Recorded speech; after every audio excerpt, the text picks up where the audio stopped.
Oilers Nation After Dark begins now. We got ourselves a bit of a barn burner down at Bridgestone Arena this evening. Not your usual Oilers-Predators matchup, as this one goes down to the wire. The Stars, they still deliver. Leon's mayoral papers, whoever you'd say it, they're still active. Connor McDavid extends his point streak. But Tristan Jarry, in his return to the lineup, he was excellent, especially late in that game, in the third period, shutting the door, but decides to play a puck in overtime, one that I'm sure the chat will have plenty of opinions on, and bounce doesn't go his way, ends on the stick of Roman Josi, and he says, "Good night, Edmonton Oilers fans," and the Predators walk out of Bridgestone Arena with the W over the Edmonton Oilers. A sentence that I have not said in my entire time here at Oilers Nation. They still get a point, though. Hello, what up, and welcome to Oilers Nation After Dark. I'm your host, Bordzy.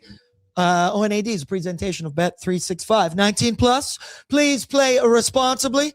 Say it with me. Whatever the moment. It's never ordinary at Bet365. Joined this evening by Liam Horrobin, all the way from his home setup in beautiful, beautiful Sherwood Park. Can't wait to be there after this. Yeah, West Side. Careful. We're in Central Sherwood Park, but I know exactly. But I won't dox where you live to the chat. Liam, another entertaining night of Edmonton Oilers hockey. Back-to-back games. Both of them had me on the edge of my seat. But unfortunately, pour one out for the Cream Dream. The Edmonton Oilers now 5-0-1 on the season. Pour one out, over and out. It was a hell of a cream dream, but they dropped this one. Could have been a perfect end to that. Could have been a perfect end to the dad's trip, but oh no. Liam, give me a vibe check right now, brother. Can we just get right into the overtime goal and skip everything in between? I have two thoughts on this. Thought number one, Tristan Jarry should have 100% played the puck like he went to do it.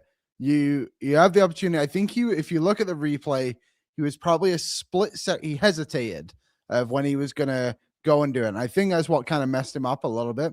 The second thing I would say, if Connor McDavid just takes a shift here, like it made it seem like he was going to, this would not have been a 3-on-2 going the other way because Connor McDavid did not have enough gas.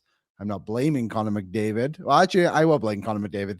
He should have taken a shift and let Hyman and Nuge come on, or Nuge, and then it comes back the other way. I think he made the right decision. I think the Oilers left him a bit out to dry because the three players on the ice were exhausted. Brett, I'm curious. Make a poll in the YouTube chat right now. I just want to know simply, do you think Jarry should have played that, yes or no? Because, Liam, I totally agree with you. I don't have a problem with him coming out to play that one.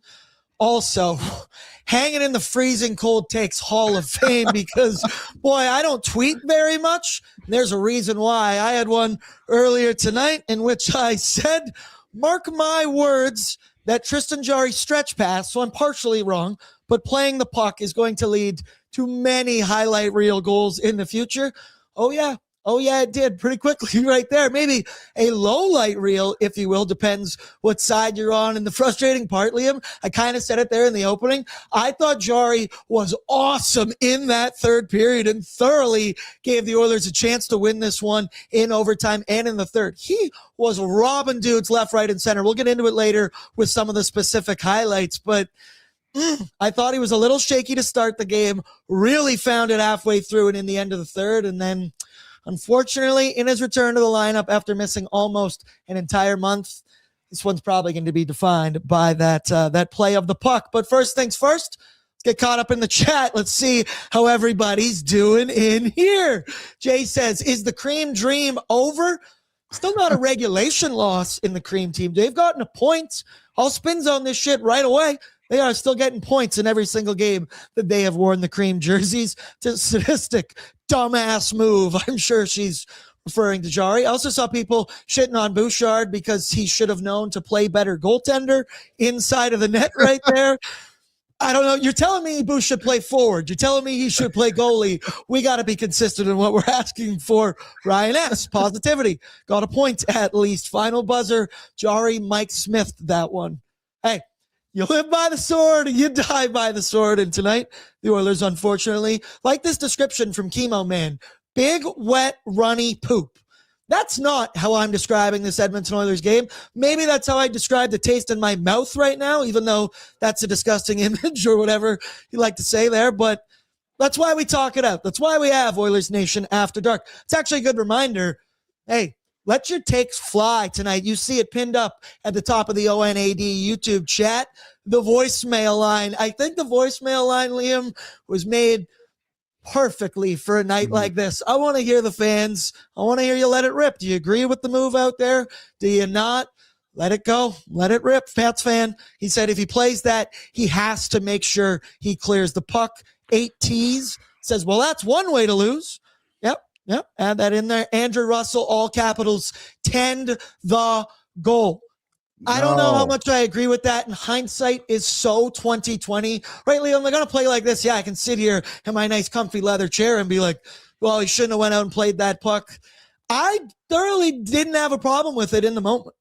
No, like I think a lot of people are agreeing. And someone said, I can't remember who it was. It might have a final buzzer or hurt in Alberta. And sorry, I don't remember. You said, yeah, go play the puck, but don't be hesitant when you go do it. And that's what I'm saying too. Like, if you're going to commit to it, go full ass, not half ass. You know what I mean? And it's too bad. I think Jarry, as the game went on, he got better and better, especially in the third period. K Waddy put in the chat to be like, if our bottom six was any good, our top players wouldn't be so tired. No, if they just didn't have a minute and a half shift in overtime, then they would also not be so tired. Like, they have guys more than capable of playing in overtime. They just took a long shift. And I don't know, a lot of people seem to be overreacting to Jarry's first start here. Back from injury, of course. I just think it was the Oilers did not make life easy for Jarry tonight. I think he had to make a lot more saves than he probably would have wanted. I think too, when you even look back at some of the games that Connor Ingram's got, then I think he's at an easier outcome in some of them. So a little bit too chaotic for the Oilers tonight. If this wasn't the second of a back-to-back, I wonder if it would have been maybe a little bit calmer from Edmonton, but I think it's all good. Puck management, it's been a theme, I'd say, the negative side of puck management for the Oilers this season. They kind of pulled it together a little bit in December there. I could say last night against Chicago, there was some sloppy turnovers in their own end, and tonight, some similarities. We talked on pre-gaming that, hey, Tristan Jarry's first game back from injury, lower body, almost missed an entire month. Oilers, make it easy on him and don't leave him out to dry. They absolutely did at a couple points, but it was a shaky start for Jarry, but I thoroughly think by the end of that game, he kind of found his rhythm a little bit. Continuing along in the chat, Lance Kane said, goalie's job is also to play the puck. You are taught that at a young age. David really made me laugh. Or sorry, Brett, you go first. Oh, I was just going to say, like, that is when I was playing goalie. And again, I played goalie as a ball hockey, whatever. But like, my dad hammered, you are the sixth man out there. You need to play the ball. Stick for a reason. He made, like, again, like a point, like 100% you were taught that at a young age. David really made me laugh with this one. He said Henrique was good. Cheeks clap. This made me laugh too. All voicemails in a British accent for Liam tonight, please. Hayden might be banned from the voicemail line moving forward. Lone Wolf said very aggressive playing that. Jarry came out too far, but I commend him for the effort. Not a good ending. And then here's the positive spin I'm looking for. Janias, we have not lost a home game wearing the cream jerseys this season. Everybody creams better. Super chats in support of the Ben Stelter Foundation, a cause that does incredible things for families going through a very, very, very hard time. Tammy, my queen, win, lose, or draw, $10. On the bright side, 10 straight games in Nashville with at least 1 point. Stick taps and hearts for Ben. Always. Liam, you're not here. Brett, you can give it for me. Cup yeah. Cheeks clap is in with $2. Clap wrap. 5 points in 5 games. Put respect on my name. And then Rusty the Reckless Optimist, $5. Tough loss, but Edmonton has points in 5 straight games, tied with Vegas for top spot in the division. I feel like Edmonton is finding their stride. Go Oilers. Forgot another simple cup yeah in there. There we go. First things first, want to give some love to our friends at Capital GMC Buick. They're a new partner of Oilers Nation After Dark. Check out their extensive inventory of top quality vehicles like the 2026 GMC Terrain Denali or the 2026 Sierra Denali Ultimate. Capital GMC Buick is Edmonton's highest volume GMC dealer and the #1 certified pre-owned dealer in Alberta. Capital GMC Buick is dedicated to providing you, that's right, you, the customer, with the best possible experience. And they are rated #1 GM dealership in the country. Shout out. Happy to have them along for the ride.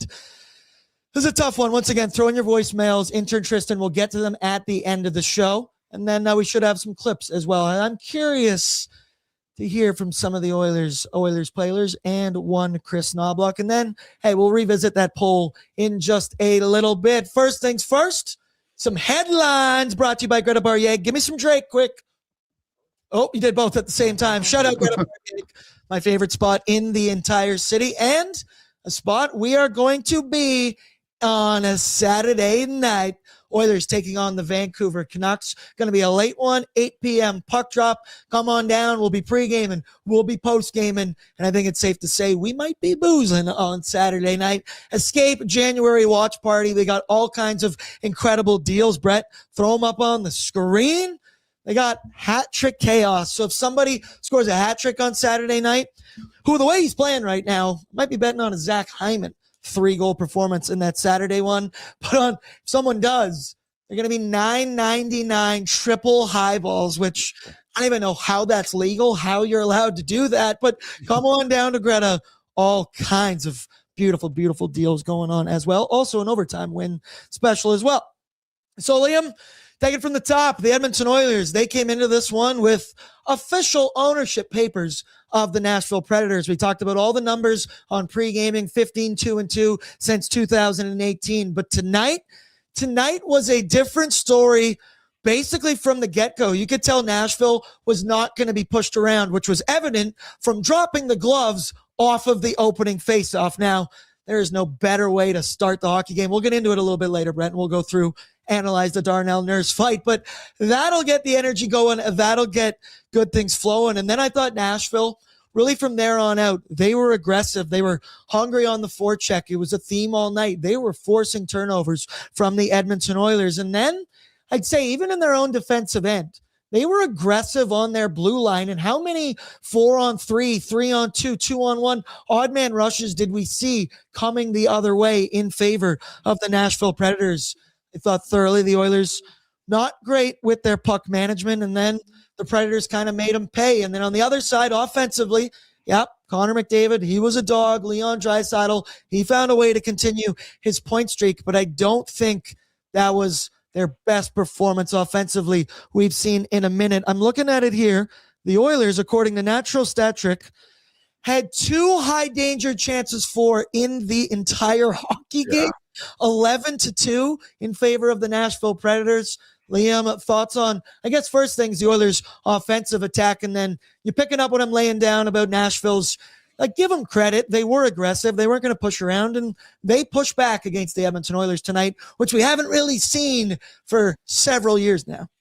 Yeah, they were much better tonight than they were the other week when we saw them play. I think the Oilers, you said, 2 high danger chances? You probably could have guessed that without even looking, to be honest, because they just passed up so many opportunities when they had them. There was the one, was it Nuge in the first or second period, when he clearly had a wide open shot and the pass wasn't there and tried to force a pass to Connor McDavid. And I think Draisaitl had an opportunity like that too. And it's just like, you guys realize you're some of the best offensive players in the league, right? And just passing up these great chances. So I didn't like that from the offensive side of things, especially on a night, the day after a night, where you had so many great chances against Chicago and you were taking your opportunities in the sense of getting quality shots away and just getting stoned by a really good goaltender in Spencer Knight.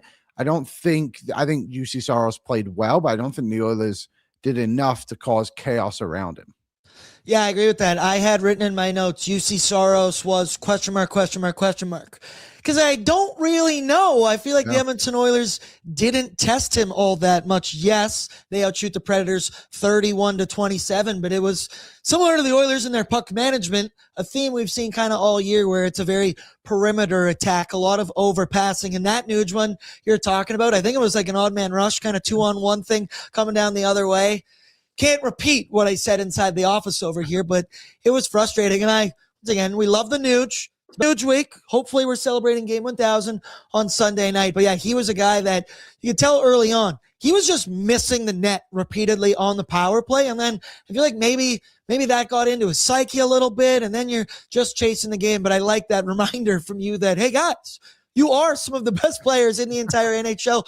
Nuge, you're a point per game player for a reason this season. And yeah, I think they forgot a little bit of that. But once again, nothing new for the Oilers of trying to make the pretty pass. I'll say, how many times do we see Leon do the backhand spinorama, no-look pass into an open area where, don't get me wrong, when it works, it works. But at the third, fourth time in this evening, I went, Leon, maybe let's just funnel that puck over into the middle of the net. Who knows? So that's offensive discussion. Defensively, we just mentioned some of the turnovers. But yeah, let's talk about him. Tristan Jarry, his first game returning to the Edmonton Oilers since getting injured against the Boston Bruins. His 3 games in an Oilers uniform, he had 3 W's. Tonight, he gets the overtime loss. There you see the stats. 23 saves on 27 shots for an .852 save percentage. He was minus 1.05 goals saved below expected, so you could say a little bit subpar. To start this one, he looked like a guy who had not manned the crease in about a month. It was a very shaky start. He almost allowed a goal like 15 seconds into the game. It was just sitting on the goal line, but luckily the Oilers were able to clear it. The first one that was scored against, right, let's play the replay here because Andrew Mangiapane, it's like that Office Space meme where it goes, what would you say you do here? Watch him on this play. He's like allergic to this man with the puck. Look at him. Nah, fuck that. Never mind. And just kind of, I understand it's a bang play, and it's so easy for me to sit here in hindsight and kind of chirp that one. But Jarry, I thought on that, you could tell, again, Steven Stamkos. Guy shot a puck or two in his day, but Jarry not hogging his post all the way, and Stamkos able to beat him short side. This one was just ugly to watch. Brett, get that off the screen. I don't want to watch that. I don't want to watch that. But as the game went along, I do think Jarry started to settle in. He had a big breakaway stop on Cole Smith, I do believe it was. And then, Brett, we have the save of the night from Tristan Jarry. Yeah. This one was unbelievable. He made a huge stop. I believe he was robbing Michael Bunting on that one, sliding side to side, getting his toe on it, getting his pad on it. And I just think, and the irony of what I'm about to say is I think he got better as the game went along. Obviously, he will be defined by that little bugaboo at the end of the hockey game there. But, Liam, I want you to take that final overtime goal against out of it, and I want your opinion on Tristan Jarry's game overall tonight since first one back, returning from a lower body injury. Yeah, I mean, I'll include the goal in it because I don't even care. To be honest, he had to try and make a play on that puck, and it just didn't work out. It worked out against him, but I think if he didn't do that, he would have just been facing a breakaway anyway. So damned if you do, damned if you don't. The first goal, I think one other thing too is, as much as maybe he did kind of fall out of positions, like you're just letting Steven Stamkos, one of the greatest scorers of his generation, have a wide open shot, while Andrew Mangiapane is still trying to figure out, I have to come back and play defense after I give up the puck. And what pisses me off a little bit about the Mangiapane stuff there too is like, I think it was, what would it have been, the third goal? Isaac Howard was basically benched after making a mistake, and Mangiapane just came regular shifts. And the other irritating part about it was you have Curtis Lazar, who gives you everything he's got every single night, sat in the stands, putting for that guy, Mangiapane. I know it ended up being Howard, but you guys know what I'm saying. I just don't think it's right. I think it's a poor message from Mangiapane. There was the interesting penalty from him too later on, and I understand like they could have called the hawk, but maybe don't rip the guy's stick out of his hand and then be like, what did I do? It's like, well, you held his stick. Like, you can't do that stuff. So frustrating penalty there, but just on Jarry, I think he was okay. I think he was put into a difficult situation. Obviously, the second of the back-to-back. Obviously, he hasn't played in so long. A tougher opponent, I would say, than probably we anticipate. I don't think Nashville's like a straight-up pushover. I think the others are just typically much better against them. And yeah, I think they should have started Jarry tonight, though, because I think if you started Calvin Pickard, you probably would have lost this game way worse. And if you think otherwise, I don't think you've been watching Calvin Pickard the past couple of weeks. Once again, we got into a lot of Calvin Pickard, Connor Ingram, Tristan Jarry discussion earlier today on ONE and pre-gaming. I'll leave it at that, Liam. I couldn't agree more with you on that one. And then, yeah, the Andrew Mangiapane thing, it's good because I have two candidates for the Jeans. You can obviously tell that Mangiapane was going to be one of them, but I'll save it. I'll save the Jeans for my other one.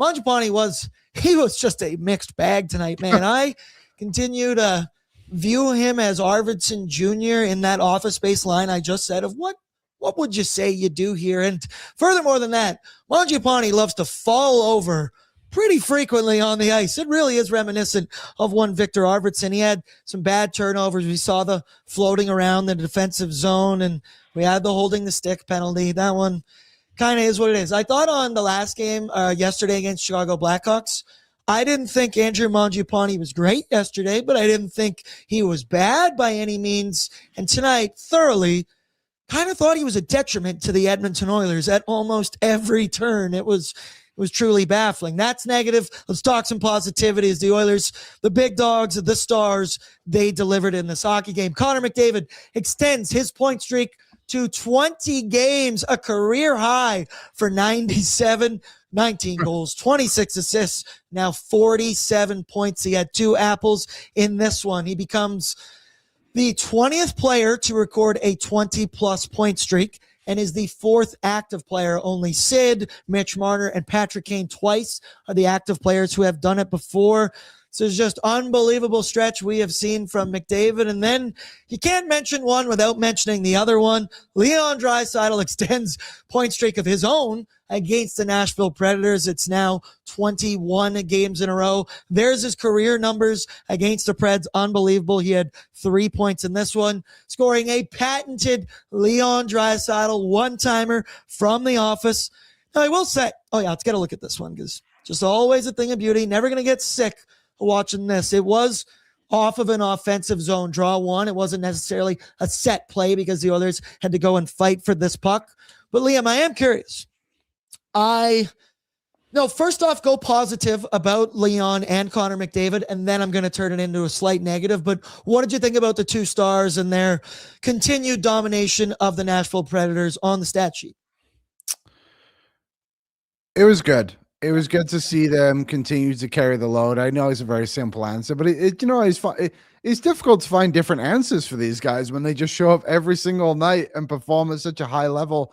My favorite part about Draisaitl right now is that Kapanen and Podkolzin are playing so well with him, and he's able to go to the middle of the ice and get these scoring opportunities for himself. It's a couple of games now. He got a goal. Actually 3 games in a row. He has a goal. And look where they all come from. He's not the one who has to go and get the pucks and find other guys now. Podkolzin and Kapanen are the ones doing it for him. And again, how long can the 2 of them keep it going? I don't know, but it reminds me very much of similarly of when Sidney Crosby was forced to play with Chris Kunitz and Pascal Dupuis, 2 guys who couldn't piss a drop without him. But all of a sudden you put him with him and he's like, these guys are legit top 6 players. And I love it. I really love that about Draisaitl right now and his line in general. I think the first line has been a little bit off in some moments. I thought this game wasn't their best. I think the LA game wasn't their best either. Better against Chicago. I think everyone was much better against Chicago, but they're the top line. And every now and then they're going to have a game that's off for them, and it's fine. They still showed up and scored. They were on this, 2 goals tonight? They're both power play goals. So there you go. And with that top line, you're never going to hear much out of me of telling them how to play hockey in a sense. I just think maybe there's some frustrating moments where they have opportunities and chances to just shoot the puck and fire it on net, which is something that has plagued them throughout the season. I will say, for the Kapanen Pods Leon trio there, Leon Draisaitl and his ability to make gold with lesser line mates, it's unbelievable. They've been Kasperi Kapanen continues to put up points since he's returned from injury. I keep saying it. He missed 36 games with an injury, had a setback halfway through that, and he does not look like he has skipped a beat since he has returned to the lineup. I will say for tonight, because it is such a high standard for that second line of Podstry and Kapanen, I do think tonight was a tad bit of a downturn looking at it. Expected goals for percentage of 43.74. They did outshoot the opposition at 5v5, but Podkolzin to me had a couple of maybe frustrating skill plays. I never questioned the effort, the tenacity, the hitting, and the lunch pail that Pods brings. And then, as I mentioned earlier, Leon with just the no-look spinorama backhand passes into wide open areas. It was driving me nuts at points, but once again, I can't really tell 97 and 29 how to play hockey, but when it didn't work the third or fourth time, I felt like they should move on to something else. Yeah. Like we will right now, unless you got something else to add on to that. Let me think.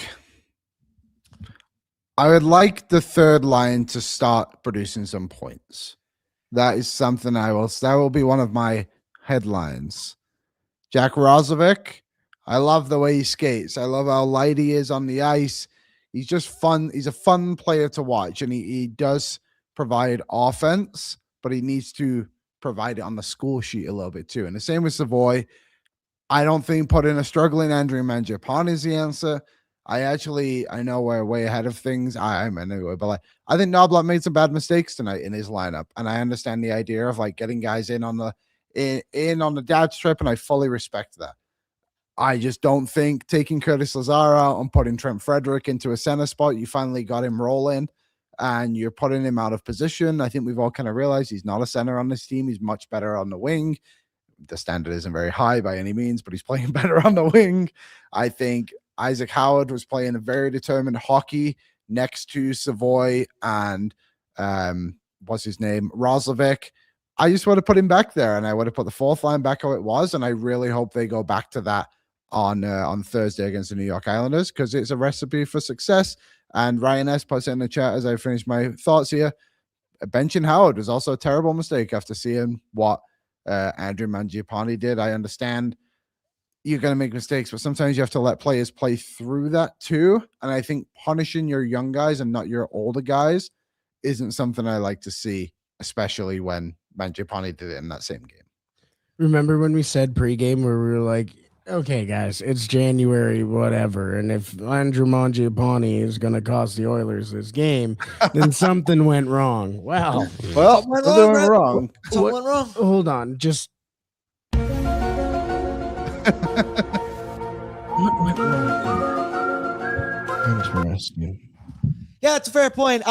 We talked about it on pre-gaming, right? That I feel like the last three games, the trio of Janmark, Lazar, and Freddie, they were finally starting to play some good hockey. Energy shifts asset, and it was nothing crazy. It was nothing super offensively skilled. It was lunch pail mentality. Bring your hard hat. Bring the action to the middle of the blue paint. And yeah, it's frustrating for Navi to go away from that dad strip, all these things. He's a coach that wants to keep everybody involved. But furthermore, to your point about needing to see some production from the Roslovic Savoy line, that third line there, I've kind of mentioned it game after game here that I think, there's flashes, there's moments you're seeing. I will say that's something I've said all season about Matt Savoy, and it's the growing pains of becoming an everyday player in the NHL. It is hard to finish. It is hard to score in the NHL, but I felt like specifically this week and this month, this stretch, so many home games for the Oilers, some lesser opponents, that right when we've got such a solidified top six,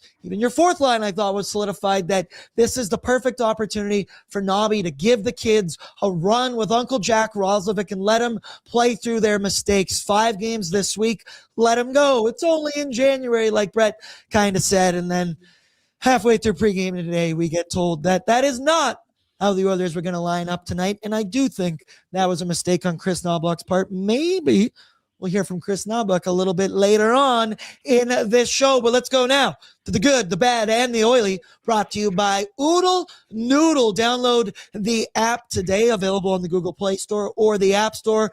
Unbelievable $2 add-on deal on top of any regular or premium box for $2. 2 spring rolls, 2 2 green onion cakes, 5 spring rolls, 6 deep fried wontons. I got a little zigged when I zagged. Probably should have zagged right there. Also, I've got my 2 noodle boxes here featuring Rick's face. I was looking for things to put behind me earlier today on the studio, and I went, it's not much better looking than Rick, so I'll go with that. Speaking of good, shout out our boy Rick. Brett, throw it up for me, the good this evening. We went with Zachary Martin Hyman. When you're hot, you're hot. And Stu Hyman, he's up in the crowd. He didn't look as loose as he was the other night. Had some water bottles in front of Stu Hyman this evening. But Zach, he is seriously heating up right now. 2 goals on the evening on 2 shots after he had 1 yesterday, 3 on the dad's trip.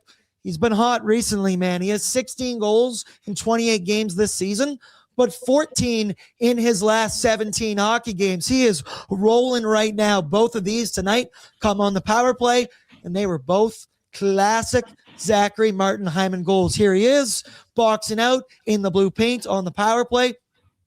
This feed was from McDavid over to Leon Draisaitl, but hey, that's why ZMH is there, and he's able to clean up the mess in front. And then the other one, very, very similar as well. Feels like the Oilers power play. We've talked about it a lot this year that they have so many ways to kill you. The Leon one-timer, the Boosh bomb, the Nuge cutting in back door, the give and go between Connor and Leon. We saw the human slingshot recently. Why not just go back to your bread and butter, the greasiest, grossest way you can score? Zachary Martin Hyman, he's been unbelievable for the Oilers lately. Talking injury replacements for Team Canada, Braden Point, we know he's banged up. Also, this was hilarious. I'm pretty sure Dirk Bentley was like, shit, I got to get out of here right now, man. Yeah, get the cameras out. Get the cameras out. Can't be seen up here fraternizing with the enemy. But either way, Liam, Zachary Martin Hyman, I'll say it. He's been good tonight. He's been great recently for the Oilers. Yeah, he has been. I've liked Hyman's game, and I think Tyler pointed out on O&E today, like you can kind of just see he's finding where he needs to be on the ice and his rhythm of it all. So I'm happy with Zach Hyman. It's hard not to be. Again, that top line maybe not perfect tonight at 5-on-5. But the power play I thought was brilliant again. And sometimes you just know when the Oilers haven't shown up to a game and it's pretty clear right off the jump. And this did feel a little bit like one of those games, but I thought they were able to pull it slightly back on track, I would say. So my good would be the power play in general. Yep. Yeah, it was good. After last night, they were held scoreless 0-for-2 on the evening. Once again, Chicago had a top 5, or was it top? It was top 4 penalty kill. Something like that. Who knows? 7. This many. Top 7. I think they're the one of 2 teams, Pittsburgh, to have it's either 7 or 8 power play and penalty kill. Yeah, they were top 10 in both. But either way, the Oilers held off the score sheet last night with the man advantage, and they would not be denied tonight. With good, fortunately comes bad. We went with the turnovers this evening for the Edmonton Oilers. I believe when I checked the box score here, the Oilers finished with 20 giveaways on the evening, much like last night. Very reminiscent of the beginning of the season, I might even say as well. It just felt sloppy at points. We did talk about Nashville's aggressiveness, and give them credit. They get paid millions of dollars as well out there. And you had mentioned how just because the Oilers own the Nashville Predators for so many years previous, they did come into tonight 1 game above 500, now 2 above, and possibly could be definitely, they were 2 points out of the last wildcard spot coming into tonight. So the turnovers, they were bad. There was some sloppiness in there as well. And then it's funny because we had actually picked this before we'd even seen the play at the very end of the game in overtime. So what do I know? Maybe a little bit of a premonition here, Liam. The bad puck management, turnovers, giveaways. There was some sloppiness tonight out there for the Oilers. Yeah, there was. I was surprised to see that both teams finished with the same amount of giveaways tonight. I didn't feel like Nashville had as many as the Oilers. Maybe the Oilers just came in worse positions against, I guess you could say. But it was similar last night, wasn't it? They were just able to score and get out of their system that way, and provide more offense. But yeah, they got to tighten up there, because when the Oilers are bad, they are bad in that regard. So yeah, I think it's a good one. Let us know what your bad is as well in the chat as we go through this. A lot of people are saying the turnovers. Yeah, Mangiapane, it's not a bad one from Final Buzz. I mean, he wasn't great, was it? I'm going to give mine to Knobloch. I just did not like his decision-making. With the roster selection, again, I understand getting guys in, dad's trip, respect it. Totally understand. And I'm not even bothered about the Tristan Jarry decision. I think you should have gone with Tristan Jarry tonight because, again, Pickard wouldn't have given you much more anyway, and Ingram played last night. I just think Lazar should have played. I think that would have been something I would have definitely done. I think Howard should have been up the lineup. I've never really been one to be like, the minutes need to be better, because I don't believe that's always the case, and I don't think players always deserve more minutes when we just scream and shout from the rooftops. But I just think this fourth line, like we've talked about, has played a little bit better recently, and Frederick played 7 minutes because he was playing as a center, and I just think it's like, you have this guy on the wing, you were pushing him up to 10 minutes, and he was giving you really solid 10 minutes too for a few games in a row, and then you knock him down a peg, and I just don't think that's something you want to do. I don't think Frederick was terrible tonight by any means. People are kind of giving him some praise in the chat, and what did he end up finishing with? 4 hits, -1 on the night. Wasn't perfect. Again, I just think he's a better winger, so I would give my bad performer of the night, I guess, to Chris Knobloch. In 6:53 time on ice, 4 hits for Trent Frederick. Pretty good. I'm pretty happy with that as well. And it's just, we talk about it all season long. Menzies keeps talking about, maybe to get Freddie going, you give him ownership of a role, give him something on the PK. But I think even more dumbed down than that, give him a consistent role, fourth line winger. He was playing so well the last couple of games in that spot. Once again, don't think he was bad, but let him be in a position where he can start to feel comfortable, gain some chemistry, read off his teammates, and kind of play off them as well. A lot of people, Percy turnovers were brutal. Ryan S. the Spinorama turnovers, then sadistic. They came out of the gate looking sluggish. Jesus, boards, try and get that one out there. With good comes bad. With bad comes oily. And it don't get oilier than this, baby. Darnell Nurse dropping the gloves with Michael McCarron off of the opening faceoff. Hell of a start to the hockey game. I love they had the camera right on Richard Nurse at the moment after this one. And hey, maybe not the most eventful fight to start a game, but these boys are big. They've had history. I believe they said on the broadcast this was their 3rd fight mano-a-mano in their career. Obviously, they fought center ice in this very building, a year ago, I believe. It was a good tilt, good scrap. I think thoroughly that one is a draw. Richard might not be he wanted to see some knockouts. I always go back to that one gif where he's in the crowd and he's just, I think it was against maybe the Senators or something, and he's just fucking get him. Oh, let's say one of the good, the great of the weekend. Yeah, it's obviously the dad's trip, but Stu Hyman and Richard Nurse stole the show. But Darnell, I mean, come on, he's got his father in the building. He's got all the boys there. You could tell that, I mean, even from Nashville's side, that, they weren't going to be pushed around in this one. Liam, it doesn't get better than opening face-off fights. I know people sometimes are like, take out the staged fight in the NHL. I'm a drama kid. I'm a theater kid. I love the theatrics that are in all of this. The oily Darnell Nurse getting into a scrap right off the opening draw.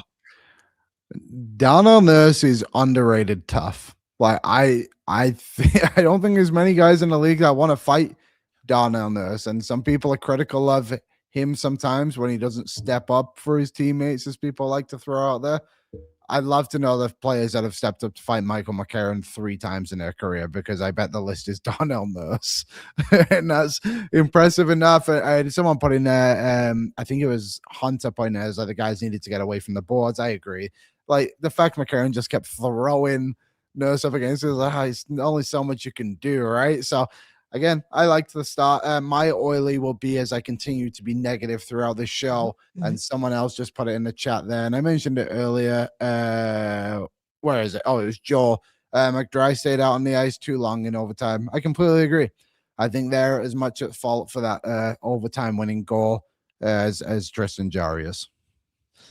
Yeah, thoroughly. I mean, you win as a team, you lose as a team, brother. I think it is as simple as that. Some people in the chat, they're saying Rain City, their faces won that fight because neither one of them took a punch. Then final buzzer in my theater, I was talking. He says, tonight playing the role of Trent Frederick, Darnell Nurse. And then Dave B says, nice. Yeah. Snaps, please. Dave B says the fight seemed to spark Nashville more than the Oilers. And that's what I mean. From the get-go, you kind of felt it from Nashville. So more pushback in their play, But that was very evident in the fact that they were not going to be beat up by the Edmonton Oilers in this hockey game. That'll do it for the good, the bad, and the oily. And quickly here, I do want to get a word, some sounds in the room brought to you by Dog Patch. Keep it locked on the Oilers Nation socials. The crew, the pre- and post-game crew will be here. We'll be here eating pizzas, drinking beers, having a grand old time down at Dog Patch throughout the season. But we got some sounds in the room as Chris Knobloch spoke to the media post-game talking about the Oilers' overall play tonight. Let's take a listen. No, the effort was great. I don't think they were doing anything out of the ordinary. I think we just made it easier on them by just trying to force plays and turning over the pucks rather than just establishing a forecheck. It's nice getting the puck carried in and getting a scoring chance right off the start. But, that's if they're in good position, if they're defending well, you have to simplify and then establish the forecheck. Chris Knobloch's, his voice has sounded better before, but I do feel like that's an improvement for yesterday. He's under the weather right now. And the fact they have 5 games this week, every one of them has traveled before it. Feel bad for Nobby. Stay away from the boys. He's going to get his dad sick on this trip as well. I'm sure they're rooming together throughout this one. But yeah, you heard Chris Knobloch mention the word turnovers in there as well. What did Lance Kane say? There he is. Liam's arch enemy, the Oilers coach. Lance, we're fighting. I'm going to yell at you again about criticizing us in the chat. There's nothing I love more than the Lance Liam relationship because it's built on love. It's built on a back and forth that it's good. I wish you guys could see the DMs between them sometimes. They're a thing of beauty. Okay, now let's talk about it. Who was wearing the jeans tonight in this hockey game? It's brought to you by Wilhauk Beef Jerky because only the finest tasting meat products earn the Wilhauk name, made from 100% Alberta beef. Their jerky is aged, seasoned, smoked, and marinated to savory perfection. They gladly fill orders of any size, and you can find their jerky, sausage, and other products out of their Leduc location. And for more information, head on over to WilhaukBeefJerky.com. Oh shit. Come. I'm back on the camera. I thought chat, play along. It's one of my favorite things, one of my favorite awards that we give out here on Oilers Nation After Dark. Obviously, for me, the lead candidate was going to be Andrew Mangiapane, but I feel like we've discussed him more than he deserved in this hockey game. And Liam, it's right on par with you coming on this show tonight. I don't know if you noticed in the third period, at around 12 minutes and 30 seconds remaining exactly, the Bridgestone Arena, the Nashville faithful, started the wave in the third period of a tie hockey game. It is what it is. We talk about it all the time. It made me laugh because I went, of course, Liam's on the show tonight. I can only imagine how that made him feel. The wave discussion is a tired one. We've had it millions of times before. It always goes to, hey, you pay hard money. You pay hard-earned money to be in those seats and do whatever the hell you want. That isn't illegal, and I love it as I say that. Liam is shaking his head and giving the double bird. Liam, the floor is yours. The wave is the dumbest thing in hockey that will ever exist. I saw people doing the wave at the Oilers game on Saturday when the Oilers were losing the hockey game. So that's how that went for them. My jeans award. I've been getting out one of these for a while, obviously. I don't remember the last time I was on the show. Probably Regula, actually. Yeah. I think he's at like 50, 60% of the jeans awards this year. I was just going to say my jeans were going to Regula. But you know who shockingly has been getting the jeans this year? Matthias Jeanmark. Facts. Well, actually, Jeanmark almost got them right at the end with that dumb penalty. Like, come on, man. Like, you played really well. You're very defensively responsible and that you relied upon to take that penalty is silly. I'm not going to give it to any Edmonton Oilers tonight. I'm actually going to give it to Lance. No, I'm kidding. I'm going to give it to. I'm actually going to give it to Forsberg on the Nashville Predators. Buddy, what are you complaining about? You tomahawked your stick in half, and there was a what do you mean? What? It was already broken. It's like, okay, even if it was broken, you still slashed him. That's the beside the stick is almost irrelevant. The stick explosion is irrelevant in all of this. And on top of that, he obviously took 4 penalty minutes in 17, 37, 38 time on ice, 0 shots, 2 hits. That's the night. It's a pretty denim performance if I've ever seen one before. Yeah, dude, I can't. That penalty was crazy, his reaction. And then the layer of like Forsberg, Ekholm used to be teammates. He keeps giving a couple shots to Ekholm. He has a shit-eating grin from ear to ear in that. And then I want to give all the props to the camera guy who was down below there because he had the slow zoom in on the stick just shattered into 2 pieces. We're sitting here and intern Tristan's like, what the hell could he possibly be complaining about right now? Like, what? I just don't understand. Obviously, they're friends. They have a relationship. Countrymen, I believe. Yeah, as well, that's what I was going to ask. They're both Swedish, right? Yeah, right? Yeah. Is Philip Forsberg on the Olympic team? I just assume. Yeah, for sure. Yeah. Sucks that Ekholm's not going to be there, but rest up, my dear Viking. Speaking of sounds in the room as well, and we've yet to really talk about them. There was some returns to the lineup tonight. Jake Wallman, obviously Tristan Jarry, but Chris Knobloch just talked to the media and gave some insight on what he thought about their returns. I'm curious what he had to say. Let's take a listen. Yeah, I think they're both gave us a good game. I think about Wallman's play, and he made a lot of good breakout passes, especially in the offensive zone. I recall the one to Draisaitl, one-timer through their coverage, led to a great scoring chance, a couple good breakouts, and for a guy that hadn't played for quite a long time, I think that was a very strong start. With Tristan, I think he was a solid game. He's been spectacular for us, but obviously having the break, maybe he wasn't on top of his game, but overall I think it was still pretty solid. Solid? That's what, man, you'd maybe say about both of them. We've talked about Tristan Jarry a bunch already, but yeah, Jake Wallman, first game back since, November 20th against the Tampa Bay Lightning, where he blocked a shot, deep bone bruise that turned out to be a deep bone break, I guess. And I tell you tonight, he didn't look like a dude that had missed over a month with injury, because right from the get-go, Jake Wallman, as evidenced by Brett's tattoo on his leg, that guy, he loves to block shots. He was getting in front of some opportunities. They were odd man rushers going back the other way, and I did like it because we talked on pre-gaming. Hey, go the extra mile for your goaltender. It's his first game back in a minute as well. Maybe didn't necessarily think that would be Jake Wallman, but I thought he was solid in this one. His stat line finishes with 17-14 time on ice, 2 shots, -1. Says he only had 1 block. That's bullshit, in my opinion. Mm-hmm. Ty Emerson had 5 tonight. Matthias Ekholm Where had the 4 fuck was that last year, buddy? What are you talking about? He had 5. Nice for him to wake up. I've been checking. Sometimes, obviously, I'm going to the box scores, checking on Stuart Skinner from time to time. Every time I go, I scroll down. I'm like, wait. Brett Kulak, 7 blocks. Oh, of course, brother. They got to love him over there in Pittsburgh. But Liam, I'm curious, and the chat as well, his first game in a minute for Jake Wallman. He's had some injury issues this season, missed the first 6 games to start the year, missed a long stretch during the middle here, and now he is back. Liam, thoughts on Jake the Snake Wallman tonight? Yeah, I thought he was fine.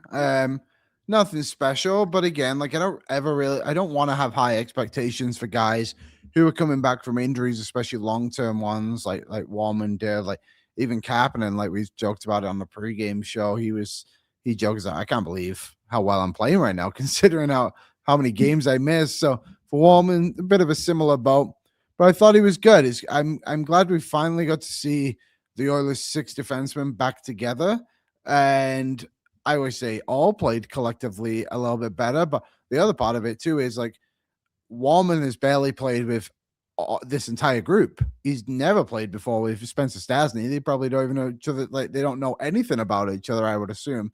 So we'll see how things continue to trend, but just happy to have him back in the lineup. Yeah, I agree as well. It's nice to see now the Edmonton Oilers. You got Jarry back. You've got, knock on wood, a mostly healthy roster right now. Adam Henrique obviously placed on LTIR, but I've talked about it kind of all season that I've had January circled for the Oilers. A, it's the home games. A, It's a lot of games this month, 15 or 16 of them to be exact. Oh, me and Brett be working overtime this month. But now on top of it, the Oilers, for the most part, are healthy. And we're starting to see the way that this lineup could shape up down the stretch and into the NHL playoffs. And that includes the defensive pairings. Lance Kane said, to be honest, I didn't notice Jake Wallman too much, both good and bad. Some other people, Peyton he's all about Jari. He's anything anti-Skinner. He's just a jar goat in here as well. Rain City said that Cheeks is definitely clapping as well. Dave B, Emerson actually looked really steady in this hockey game. For me, no, I thought it was totally steady. His partner, Darnell Nurse, I thought he was had a very good game. Obviously, spent the first 5 minutes of the game in the box. I love that they talk about, we talk about new pairings. Oh, he's going to play with him. He's going to play with him. Darnell goes in the box immediately, and then bang, everything's getting mixed up for 5 minutes right out of the gates. But Darnell, hey, he performs in front of his father, in front of the dad's trip. Oh, the NHL.com website just wiped the entire stats right there in the middle of my sentence. I know. Oh, I believe he had 5 blocks, something like that. No, 5 shots. He had 5 shots. I'll check out Old Reliable. Shout out to Score, no free ads. But at that rate, did the Edmonton Oilers actually lose in this hockey game? More at 12 Mountain Standard Time on Oilers Nation every day tomorrow. Where Darnell Nurse, what was the question? How many block shots were you looking for? Yeah, I think I was looking for shots and block shots. Okay, so he had five penalty minutes, 5 shots, 2 hits, 1 block shot with 21:30 time on ice with 5 minutes in the box. Attaboy, Daryl. Attaboard, Daryl. I'm looking at his expected goals for percentage.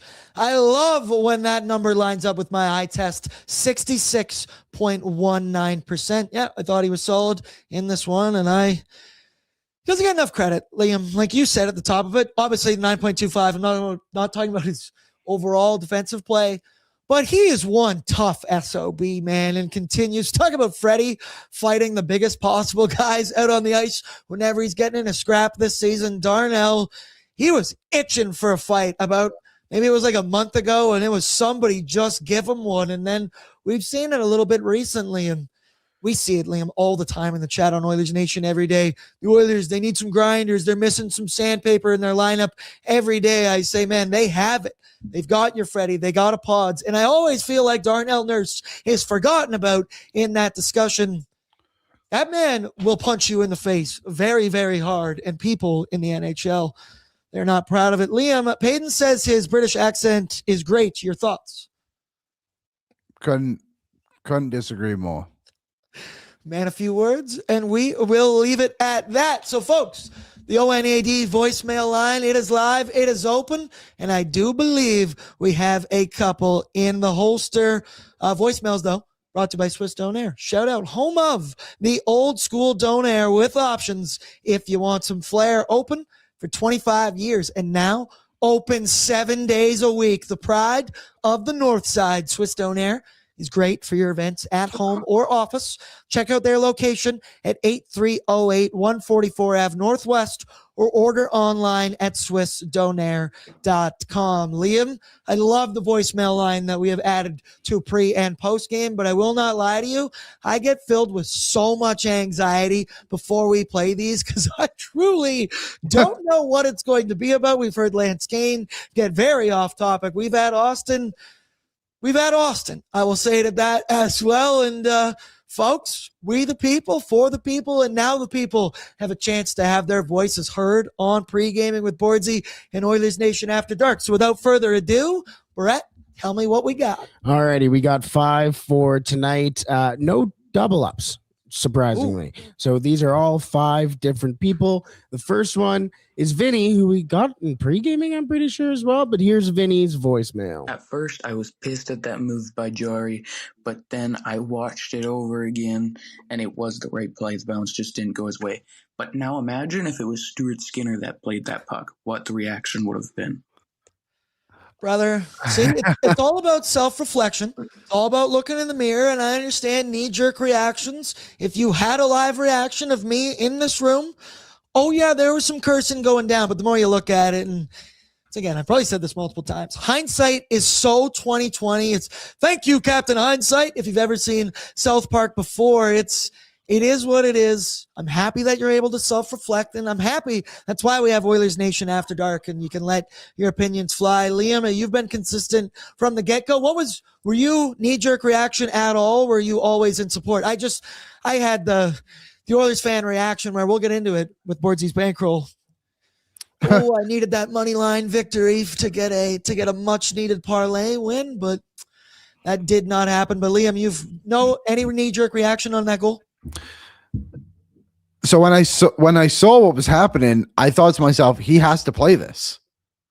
So no, there was no reaction. I think Vinny's right. I think a lot of people were fair in being like, "Oh, this is a crazy play to make," and it was a crazy play. There's no doubt about it. Your goalie came out however far to win a puck battle, but I just think the others had their chances at the other end, and it didn't come back. And Jared again, as this continues to come up. 97 and 29 should have changed. They had a couple of chances to do it, and they didn't. And I also understand, like, those guys think they can end games too, but I think you could give a couple more minutes to other guys. Like, I think Nugent, Hyman, Kapanen, whoever you want to give it to, had opportunities. Jack Roslovic has 2 overtime goals. So I was fine with the decision. It is what it is. And I agree with Vinny, a caller there said, is like, imagine if that was Skinner. We kind of saw the other side of it being like people still being upset about the Jarry and Skinner trade. Guys, like, gotta move on. Like, it's the whole Holloway Broberg thing that a lot of you get upset about when it gets brought up. It's the same thing with this Jarry and Skinner now. He's not here. It is what it is. Just let it go. If you love something, set it free. Lance Kane says that's hockey, baby. Yeah. That's a perfect description of that, I would say. But thoroughly, and Liam, I don't think it's going to stop anytime soon. ONE. The folks bring up Holloway and Broberg every single day, but the Oilers, they've made their commitment to Tristan Jarry, and here we are. We'll continue to tie them together at the hip for probably the rest of eternity, but it is what it is. Alrighty, up next, we already talked a lot about Jarry and how we thought it was a good idea.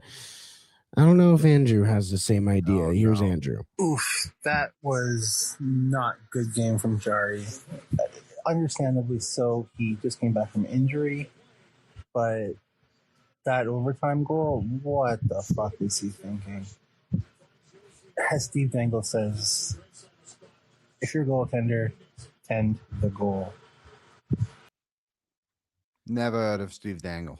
The moment we start, when Steve Dangle is giving out recommendations on how to play NHL goaltender, that's about when I change the channel and I move on to something else. It's, once again, going to be debate throughout. I'm sure it'll continue tomorrow on Oilers Nation every day. Checking the poll we made on Oilers Nation on the YouTube chat here. Sorry. 64% of people said yes, Tristan Jarry should have played that puck.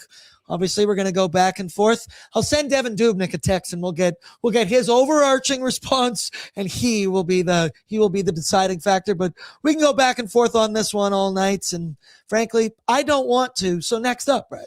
Next up, we got Dre. What up, Oilers Nation? What up, Bordzy? Liam, I got a question for you. If McDavid goes on a 30-game point streak, will you go streaking, hopefully with Bordzy and potentially Ryder? No. So Liam, for a little bit of context here, Dre, I love Dre's voicemails. He's the best. What up, Oilers Nation? Hey, Bordzy. It's the best. I get excited every single time. Last night, he asked me, so Bords, if Connor McDavid extends his point streak to 30 games, would you consider streaking? Now, the thing about doing this live on air is my immediate reaction was maybe. Probably, but then I did say, I'm not saying yes, I'm not saying no. I said we will revisit this at 25 games if Connor McDavid is able to extend this one. Then we talked about, okay, where can you do it? Not around playgrounds, not around school zones. Kind of difficult. I also talked about blurring it out, but Liam, you're an instant no on the streaking? I hate these stupid bets that we all put ourselves through. What do you mean? I have this stupid fake 10 bet, which I didn't agree with at all. And now all of a sudden I'm in this battle with Jay to avoid getting a fake 10 right around my 30th birthday, by the way, if I was to lose this damn thing. This is an absolute disaster for me. And now all of a sudden, Tyler, who made this stupid bet, is just so ahead of all this thing. I don't want to be part of any of this bullshit.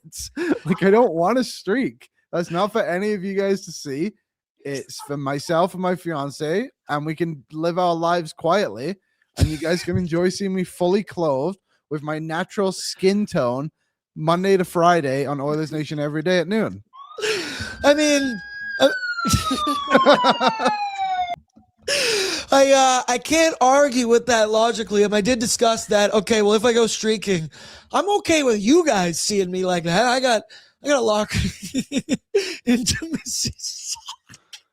For the podcast listeners, Percy just said intimacy sock in there as well. I mentioned, well, I mean, it's only you guys who see it. I'm not that concerned about that. But the fact that we're going to need to blur if we're going to post this online or play this on the show. Once again, I haven't said yes yet, Dre, but damn it, I keep talking about it like this. I'm putting backing myself into a corner. Also, Liam, you forgot the milk mile punishment for our ONE futures bet as well. I don't mind that one. I think that one's funny. That one's a good one. I just don't like these ones that's like I have to harm my body. Like, why? Why did Brett sitting there with his stupid snake? Hey, I got a free tattoo, brother. Those things aren't cheap. I don't get it. Like, I would rather drink milk. Like, my fantasy football punishment is eat an onion. It's fine. I have to eat an onion. It's hilarious. What wouldn't be hilarious is me again going to wherever I want to go for my 30th birthday, or trying to scout with the draft coming up and just being like full fake tan. Lost a bet. Naked. You're trying to talk to some kid's parents, convince them to go over to Penticton's really nice. It's super sunny. If you can't tell, your kid's gonna get a great. Go to the same place as Kim Kardashian. Alrighty, we got two more here. This next one is from Pierre. Hey, Pierre, you want to come out here? Hey, Bordzy. It's Pierre from Blamondon. Love the show. First time listener, long time caller. Just watching the Preds here. They got a lot of good players on their team, a lot of big names. Shea Weber's been good tonight. Forsberg, Stammer, they've all been good. What Pred would you want in your community? Or the Oilers even? Thank you. Go Oil. Thank you. Thank you, Pierre. Thank you, Pierre. Sounds awfully similar to the guy who was in the chair next to me on Oilers Nation After Dark last night. Who knows? Have you ever seen Pierre and Michael Menzies in the same room? Who knows? What even of a question is that? If I could pick a Predator to be in my community, I'm going to go with the Nashville Predators. I've always been a Philip Forsberg guy. I'm actually going to legitimately answer this. I like Philip Forsberg. I always have. I've always wanted to be 97 shooter. That's one that I've had in my brain forever. But Menzies, that's what I talk about, Liam. This is why I'm nervous. This is why I have so much anxiety before we play these voicemails. Because sometimes it's your own boys, it's your own coworkers that are leaving you booby traps in audio form. But Liam, answer the question. Predator in my community. Well, there's just so many predators to pick from in my community. I will go. My number one predator would be Steven Stamkos. Imagine that kind of. Imagine a predator that can shoot. That's deadly. Yeah, that's true. Actually, Reed Schaefer. Reed Schaefer might be my answer. No, he's a local boy. He's been in my community for the vast majority of his life. Alrighty, and the last one, if we're speaking about coworkers, this one comes in from somebody that's named not Payton. What's up, Aaron? What's up, Liam? I just wanted to say, I thought Tristan Jarry played excellent tonight. You know what I mean? He looked a little bit rusty. I thought the third goal, maybe he could have got that one. But, I mean, he kept us in that game. He really, really did. He played absolutely brilliant. I just wanted to ask you guys what you guys thought of Tristan Jarry's performance. I thought he played excellent. I thought Liam was going to go full earmuffs right now. How dare you disrespect this woman's language? You uncultured swine. Don't Liam's you culture. ever, this is the Queen speaking. Don't you ever mock us again. Go to bed, Peyton. It's past your bedtime, little boy. All right, Peyton. Liam's culture is not your costume. Liam, put that back up in front of you again because I just had a moment there. I want to say this. Does anybody notice the similarities in hairstyle between Queen Elizabeth and Liam Horriman right now when he puts that in front of his face? Yeah, put that full screen again for me. Drop that in front of you. That is shockingly similar resemblance. Oh, we have fun here on Oilersnation After Dark. Win. If I put this guy next to me, we actually have the same size ears too. What the fuck is that? How dare you? That is. Is that what's that guy's name? Is that is Prince Harry Andrew? Fuck, I'm not good at this. That is the king. That is I hope King it's not Charles. Andrew. I'm not good with my I English have culture. a Prince Andrew bobblehead in my house. That would be speaking of predators in the community.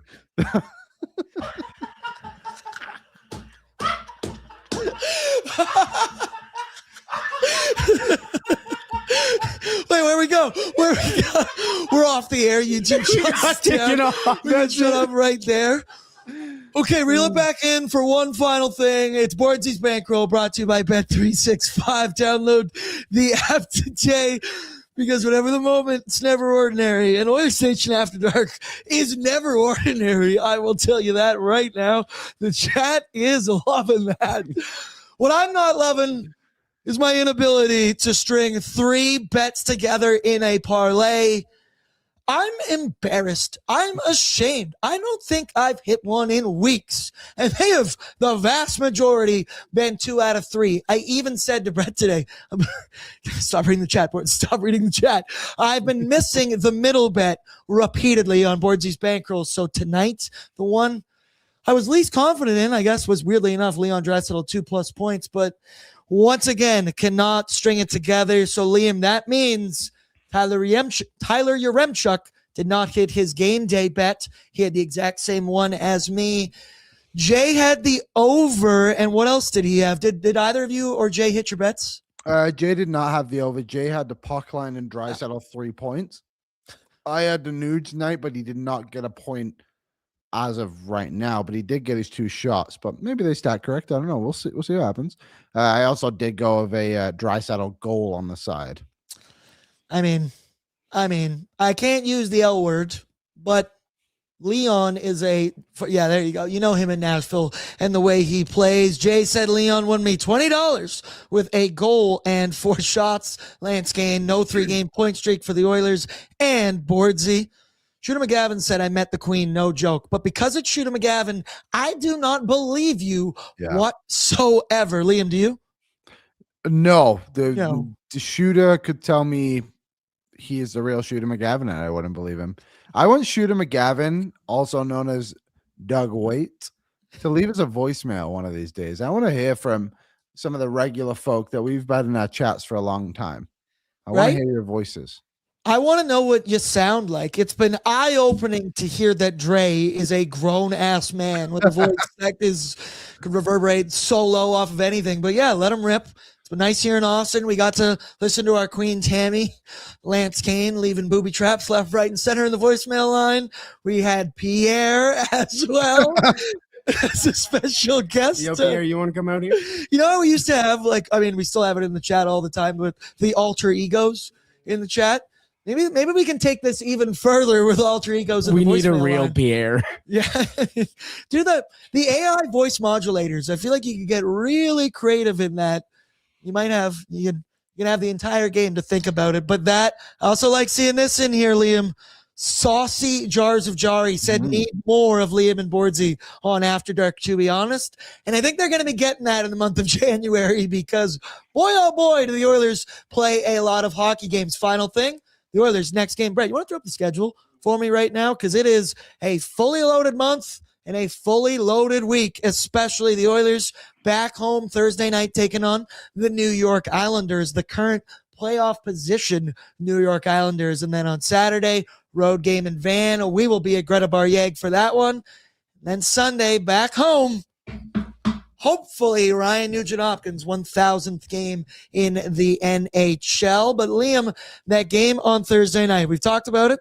It's a nice winnable 5-game stretch for the Edmonton Oilers. Obviously, they did not win tonight. They still get a loser point in the stretch, and I like their chances against every team in the next week or two, maybe even possibly. Thursday night, back home, taking on the Islanders, who have been a surprise this season. Obviously, Matthew Schaefer has been a bright spot, dealing with a couple injuries. But Liam, that game, let me ask you this one. Who do you expect to be in the crease for the Edmonton Oilers on Thursday night? It should be Jarry, no? I think it should be Jarry. I also would have no problem if it was, in fact, Connor Ingram. If it's Calvin Pickard, we riot. Don't know why that would ever be the choice. Knobloch didn't like some of your decisions tonight. I'll live with that. Don't want to see that on Thursday night. I don't think there's a wrong decision between Tristan Jarry or Connor Ingram. Obviously, Connor Ingram has been solid. That's the word I keep coming back to for the Edmonton Oilers. So I don't think it's really ever a bad decision to throw him in the net thus far, but maybe a little bit of commitment here. Let's get Jarry going back on home ice in front of the home crowd. Brett, what would you go with on Thursday night? Which goaltender would you rock? Tristan Jarry. Tristan Jarry. Chat play along as well. The other thing with Jarry too, and it seems, I wouldn't say split, more in favor of Jarry in the chat right now, but he hasn't played a home game. Like eventually you got to get this guy on home ice. So you either start Jarry tomorrow, Thursday, sorry. And then I would give him the Vancouver game too. And then I would give, because he's from the BC area. I think he's from Langley, maybe Surrey, one of those two. And then you give Ingram, I would give Ingram St. Louis, the St. Louis game. Maybe that seems like a long time for him to be off for some people, but I just don't want to keep putting Jarry in awkward spots. You know what I mean? Like I just think you gotta trust that he is now your guy. And I think he is. So I would go with the next 2 starts with him. I think I would at least start with the Islanders game. Maybe I don't want to go as far. I think for me, no, weirdly enough, I might push against it. I think I'm going to go Connor Ingram on Thursday, Jarry on Saturday, Ingram on Sunday. Again, maybe just a nice 1A, 1B tandem system with 1C up in the press box in our boy Calvin Pickard, official vibes officer. I've nicknamed him now for the Edmonton Oilers. But hey, I feel good with both Tristan Jarry and Connor Ingram in the net. Don't feel the same way for one Calvin Pickard, but we don't need to get into that. But that will do it for us on Oilers Nation After Dark. Liam, thank you for joining us. Also, intern Tristan, he gave his take in our private chat, and he said he would go with Jarry. He's just a name that you can trust. I'd argue Connor Ingram, I'm full of trust for him right now as well. But between those two, not really a bad choice between the two of them. Liam, thank you for joining me. Brett, bang up job. Tristan, you've been an asset to the squad ever since you joined. And Liam, we have Oilers Nation every day tomorrow, live at 12:01 Mountain Standard Time. An at-home show, I do believe. Unfortunately, drew the short end of the stick. I have to go to the office tomorrow for that one. Fuck. Kirk Gibson rounding the bases in a season that has been impossible. The improbable has happened. That's what Liam was doing. Nice. Okay, that went right over my head, but I appreciate Dodgers, that, Brett. Vince Thank Scully. you very much. Also crushing during overtime. I looked over at Brett and I went, hey, get that Kevin Quinn OT winner voice ready to roll, buddy. And no, unfortunately, we haven't heard that in a minute from you, Brett. Yeah, I know. It's upsetting, but either way, Oilers Nation every day going down tomorrow. Liam, do we know who we have on yet? I haven't really been on my phone tonight. I think we will have Stephen Ellis on the show tomorrow. Jeff Merrick, unfortunately, won't be on the show this week because he is traveling. I think he was down in Washington to do his show with Bruce Boudreau, if you want to catch that one. The guy from Tiger King is going to be on the sauce. Joe Exotic. So that's crazy. I think that'll be on Thursday. There's a chance. So we're trying to do a Ryan Nugent-Hopkins week towards the end of the week. So half a week.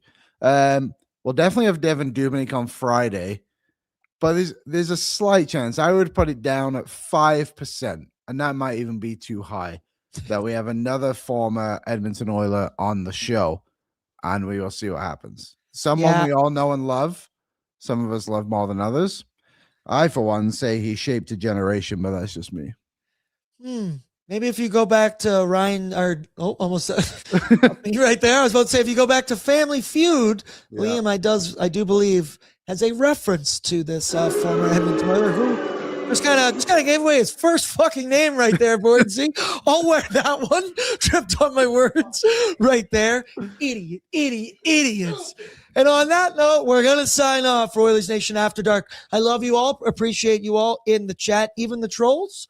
Throw down your courtesy like. It really helps the algorithm and helps us out on our YouTube channel. Make sure you are subscribed, obviously. If you're in the chat, you were subscribed, so we appreciate you doing that.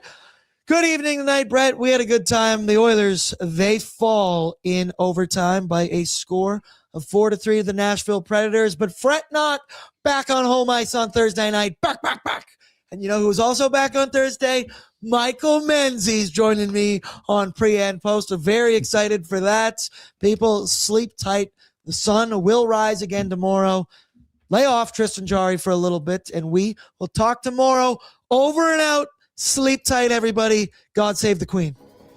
What's up, Nation citizens? If you enjoyed today's episode of Oilers Nation Every Day, make sure you hit the subscribe button here on our YouTube to not miss any of our content. We got you covered from interviews, insight, analysis, everything you need to stay up to date on everything around the team. Hit that subscribe button so you don't miss a video.